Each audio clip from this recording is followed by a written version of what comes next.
अस्सलाम वालेकुम। तो कैसे हैं आप लोग? नए सिरे से जब कोई फार्मर फार्मिंग करने लगता है ब्रॉयलर की या लेयर की, बहुत सारे सवाल ज़हन में पैदा होते हैं। उन सवालों के ऊपर डिफरेंट वीडियोस मेरे चैनल के ऊपर मौजूद हैं, फिजिबिलिटी रिपोर्ट्स मौजूद हैं। इन्हीं सवालों को लेके मैं एक कोर्स भी डिज़ाइन कर रहा हूँ मास्टरिंग ब्रॉयलर फार्मिंग के नाम से। तो आज के जो सवाल हैं ये भी उसी से रिलेटेड हैं।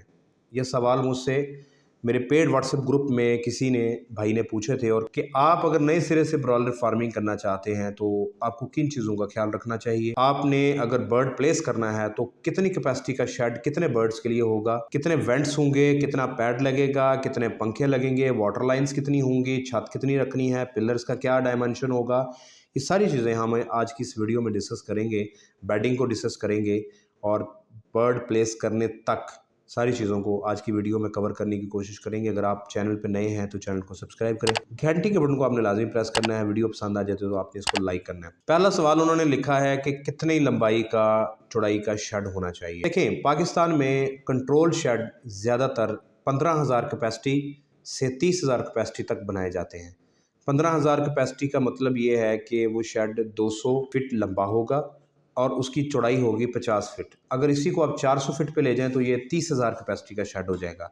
अब इसी के साथ उनका दूसरा सवाल है कि एक चिकन को आप कितनी जगह देंगे। एक बर्ड के लिए, एक चिकन के लिए ब्रॉयलर फार्मिंग के अंदर हम 0.75 स्क्वायर फीट जगह देते हैं, या अगर आप मज़ीद बेहतर जगह देना चाह रहे हैं तो 0.8 स्क्वायर फीट जगह देते हैं पर बर्ड। लेयर फार्मिंग में हम 1.2 से 1.25 स्क्वायर फीट जगह देते हैं। तो ये इसको आप कैसे करेंगे?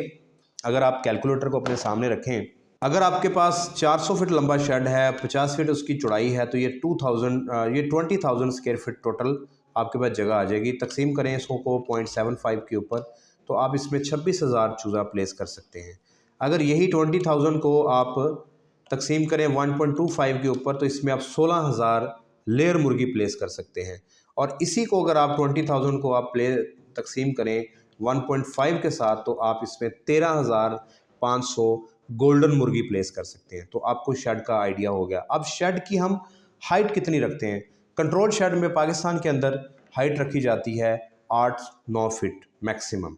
10 फीट तक भी होते हैं लेकिन 8 फीट तक ठीक रहती है, हवा का फ्लो बिल्कुल ठीक बनता है।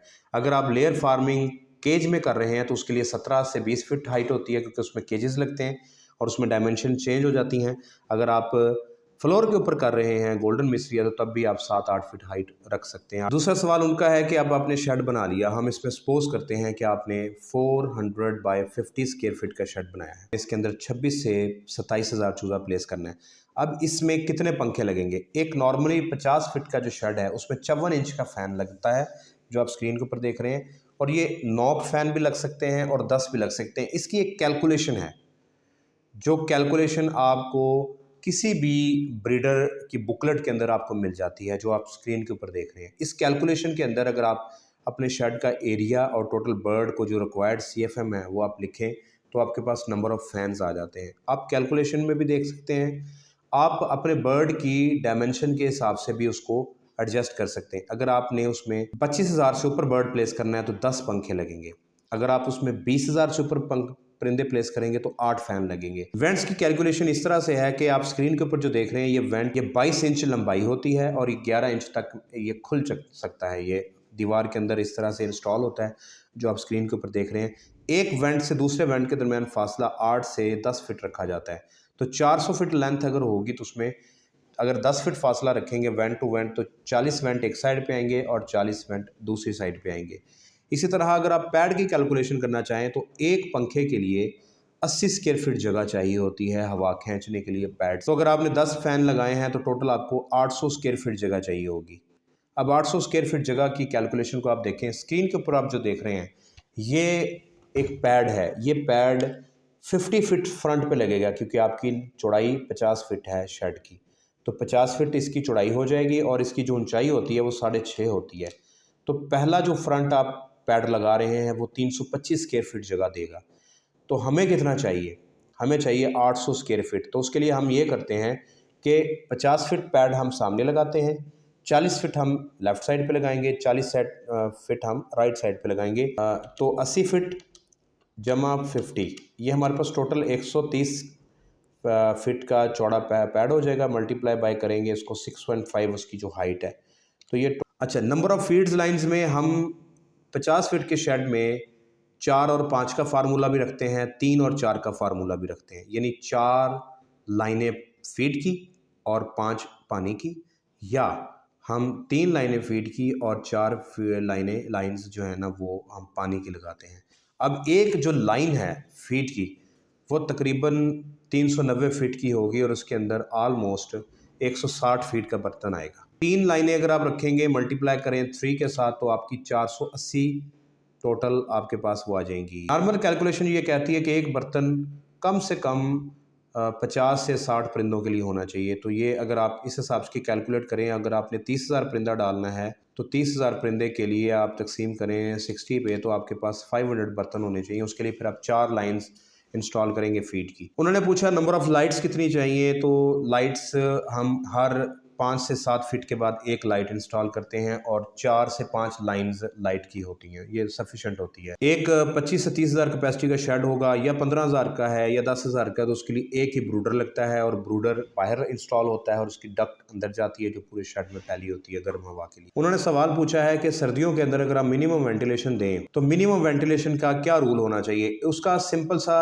कैलकुलेशन आप जो स्क्रीन के ऊपर देख रहे हैं मिनिमम वेंटिलेशन के लिए, इस वीडियो में मैंने डिटेल्ड में बताया हुआ है कि आपको वेंटिलेशन कैसे मैनेज करनी है। अगर आप थंब रूल को रखना चाह रहे हैं तो थंब रूल ये है कि एक फ़ैन के लिए 1 इंच वेंट खुलेगा। ब्रूडिंग एरिया के अंदर 10 वेंट इस साइड पे हैं, 10 इस साइड पे हैं, तो एक फ़ैन चल रहा है, टाइमिंग पे है या मैनुअल है, तो आपने 1 इंच खोलना है वेंट को। अगर 2 फ़ैन चल रहे हैं तो 2 इंच खोलेंगे, ठीक है। आपकी वेंटिलेशन इसमें पूरी हो जाएगी। बाकी बर्ड को आपने देखना है, आपने शुरू वाले दिन से 33 डिग्री टेम्परेचर रखना है, उसको 0.3 डिग्री डेली कम करना है। यानी अगर आप आज 10वें दिन पे होंगे तो आपका टेम्परेचर 30 डिग्री होना चाहिए, नमी होनी चाहिए 55 से 75। तो इस चीज़ को मेंटेन करने के लिए आप फिर साथ ब्रूडर का इस्तेमाल करते हैं। अगर बाहर सर्दी है, ठंडी हवा अंदर आ रही तो ब्रूडर लगाएंगे। अगर बाहर गर्मी है और गर्म हवा अंदर आ रही तो आप टनल वेंटिलेशन करेंगे। टनल वेंटिलेशन के ऊपर भी वीडियो स्क्रीन के ऊपर मैं आपको दिखा रहा हूँ, ये आप जाके इसको स्टडी कर सकते हैं कि आपने वेंटिलेशन कैसे करनी है, पैड्स कैसे खोलने हैं, पानी की मोटर को कैसे रन करना है।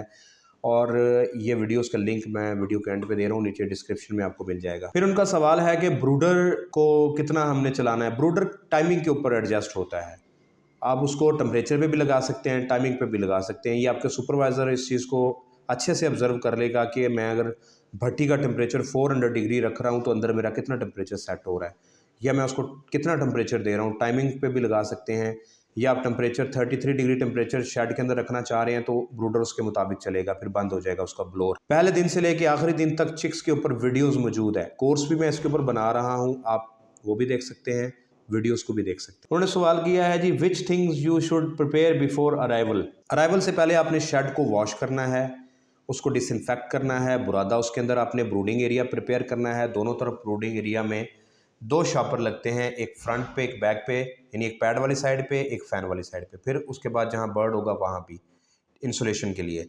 फिर आपने ब्रूडिंग एरिया को प्रिपेयर करना है। बाकी लाइट्स ऑफ होती हैं, ब्रूडिंग एरिया की लाइट्स ऑन होती हैं।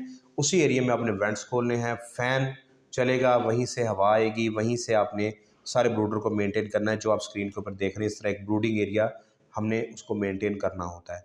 और उसके बाद हमें शुरू के एंटीबायोटिक कोर्सेज चाहिए होते हैं, हमें मल्टीविटामिन्स चाहिए होते हैं, हमने वैक्सीन्स करनी होती हैं। ये सारी डिटेल मैंने first week, second week, third week इस तरह ब्रॉयलर फार्मिंग में, लेयर फार्मिंग में दी हुई है, आप वीडियोस में जाके देख सकते हैं। उसके बाद फीड कैलकुलेशन कैसे है, 4.5 ग्राम पहले 7 दिन तक, जब तक फीड लाइन नहीं चलती, आपने फीड जितनी बर्ड आपका प्ले खाएगा आपने उतनी देनी है। प्लेट्स के अंदर फीड देनी है या फीड जो बर्तन आप स्क्रीन के ऊपर देख रहे हैं इनमें आपने देनी है। जब आपकी फीड लाइंस चलेंगी फिर आपने 4.5 ग्राम पर बर्ड पर डे फीड देनी है। कैलकुलेशन कैसे करनी है, आपने इसी तरह कैलकुलेटर को सामने रखना है। आपका आज 10वां दिन है, 10 मल्टीप्लाई बाय 26,000 चूज़ा है तो 26 लिखेंगे, 30,000 चूज़ा है तो 30 लिखेंगे, 10,000 चूज़ा है तो 10 लिखेंगे, 10,000 नहीं लिखेंगे, ठीक हो गया। फिर दोबारा नीचे जाके हमें 1000 से मल्टीप्लाई डिवाइड करना पड़ेगा, तो 26 लिखेंगे। 26 मल्टीप्लाई बाय हमारा 4.5 ग्राम हमने फीड देनी है, तकसीम 50 किलो का एक बैग होता है, तो ये 23 बैग बनेंगे 10वें दिन के ऊपर जो आपका बर्ड खाएगा। 50 करेंगे तो ये 1150 किलो आ जाएगा। तो 1 किलो के लिए या 1.5 लीटर पानी पिएगा या 2 लीटर पानी पिएगा, तो वो 1700 से 2000 लीटर पानी बन जाएगा, फीड टाइमिंग्स 3 तरह की टाइमिंग, 3 वक्त आप फीड ऑफ़र करेंगे शुरू में, सुबह, दोपहर, शाम। रात में फीड ऑफ़र नहीं की जाती। या आप अपने हिसाब से, जैसे आपका बर्ड आया उसके 6 घंटे के बाद आपने फीड देनी है। और अगर आपका बर्ड आया है रात को 6 बजे, तो आप 12 बजे फीड देना शुरू करेंगे, तो 12 बजे से आपकी टाइमिंग देनी आपने 3 दफ़ा है। कुछ लोग 4 दफ़ा भी देते हैं, 3 दफ़ा बहुत बेस्ट है। और बाद में आप उसको, जैसे बर्ड आपका बड़ा होगा तो आप उसको 2 टाइम पे शिफ्ट करें। वेंट कैलकुलेशन के ऊपर भी मैंने बनाई हुई है। बुरादा आपने 1.5 से 2 इंच डालना होता है गर्मियों सर्दियों के अंदर। शेड के अंदर जो बुरादा प्लेस करना है वो 1.5 से 2 इंच आपने थिकनेस उसकी रखनी है। उन्होंने लिखा जी समर में हमें कितने फ़ैन चलाने हैं, कितने pad open, wind chill effect क्या है। समर के वेंटिलेशन के ऊपर, ये जो मैंने आपको बताया टनल वेंटिलेशन के ऊपर, ये वीडियो पूरी की पूरी मौजूद है। ये आप वीडियो एक नहीं 2 वीडियोस हैं। मैंने बाकायदा वाइट बोर्ड के ऊपर कैलकुलेशन के साथ आपको बताया हुआ कि आपने फ़ैन को कैसे रन करना है सर्दियों गर्मियों में या ट्रांजिशनल वेंटिलेशन के अंदर। मेरे इसके लेक्चर भी पड़े हुए हैं। इसमें मेरे लेक्चर भी पड़े हुए हैं, जो आप जाके पेट्रियन के ऊपर उसको बाय कर सकते हैं। पीपीटी स्लाइड्स हैं, वो आप उसको बाय कर सकते हैं। और अगर आप उसको देखना चाहें तो मेरा यूनिवर्सिटी के अंदर जो लेक्चर है, ये वीडियो में, ये तमाम वीडियोस मैं नीचे डिस्क्रिप्शन में दे दूंगा, ताकि आपको ढूंढने में परेशानी ना हो। ये वो सारे सवाल थे जो बार बार मेरे पास आ रहे थे। मैंने इसके ऊपर वीडियो को इसलिए कंपाइल किया है कि आपके तमाम सवालों के जवाब एक जगह पे आपके पास इकट्ठे हो जाएं। अगर इसके अलावा भी कोई क्वेश्चन हो, आप कमेंट सेक्शन में पूछ सकते हैं, आप मुझे व्हाट्सएप कर सकते हैं, कॉल कर सकते हैं। व्हाट्सएप मैसेज का मैं रिप्लाई नहीं देता, आप मुझे कॉल करेंगे, और व्हाट्सएप पे कॉल नहीं करेंगे, नंबर पे कॉल करें। नंबर पे कॉल करके अपना मसला बताएं। मैं